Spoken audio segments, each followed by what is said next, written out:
Baiklah, Assalamualaikum warahmatullahi wabarakatuh. Saya atas nama Muhammad Rafli dengan akhir stambuk 307. Saya akan menjelaskan jasa ekosistem pemurnian air yang berkaitan dengan siklus hidrologi, yaitu adalah jasa ekosistem pemurnian air adalah manfaat yang diberikan oleh ekosistem alami dalam menyaring, membersihkan, dan meningkatkan kualitas air yang mengalir melalui lingkungan. Proses ini berkaitan erat dengan siklus hidrologi karena melibatkan interaksi antara air, tanah, tumbuhan, dan organisme lainnya. Berikut penjelasannya. Penyaringan yang pertama itu penyaringan fisik. Kaitannya dengan siklus hidrologi.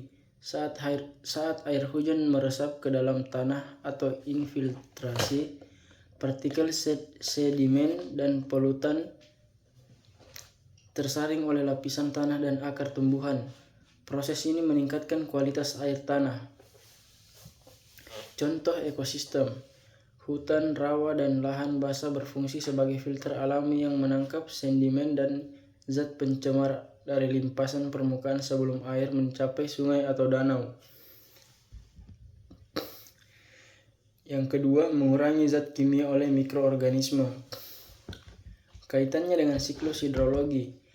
Mikroorganisme dalam tanah dan ekosistem perairan memecah bahan organik dan polutan seperti nitrogen dan fosfor, sehingga air yang mengalir melalui sungai atau meresap ke air tanah menjadi lebih bersih.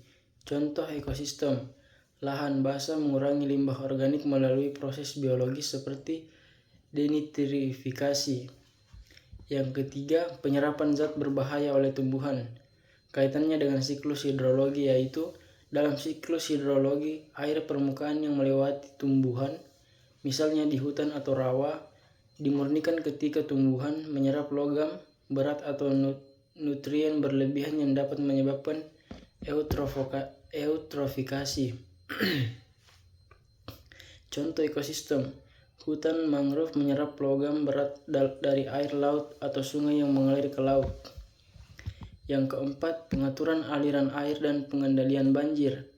Kaitannya dengan siklus hidrologi, yaitu ekosistem seperti hutan dan lahan basah memperlambat aliran air hujan, sehingga memberikan waktu bagi proses infiltrasi dan penyaringan air oleh tanah. Hal ini juga mengurangi limpasan permukaan yang sering membawa polutan. Contoh ekosistem: hutan di daerah tangkapan air membantu menjaga kestabilan air ke sungai, mengurangi risiko banjir, dan meningkatkan kualitas air. Dan yang terakhir, penyimpanan air bersih. Kaitannya dengan siklus hidrologi, yaitu air yang telah dimurnikan oleh ekosistem disimpan dalam akuifer atau badan air, seperti danau dan sungai, yang kemudian menjadi sumber air bersih untuk kebutuhan manusia dan makhluk hidup lainnya. Kesimpulannya adalah, jasa ekosistem pemurnian air memainkan peran penting dalam menjaga keberlanjutan siklus hidrologi.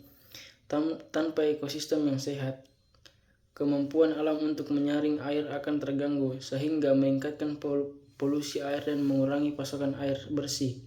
Melestarikan ekosistem seperti hutan, rawa, lahan basah sangat penting untuk mendukung jasa ekosistem ini. Sekian dari penjelasan saya tentang jasa ekosistem permukaan air. Sekian dari saya akhiri. Wassalamualaikum warahmatullahi wabarakatuh.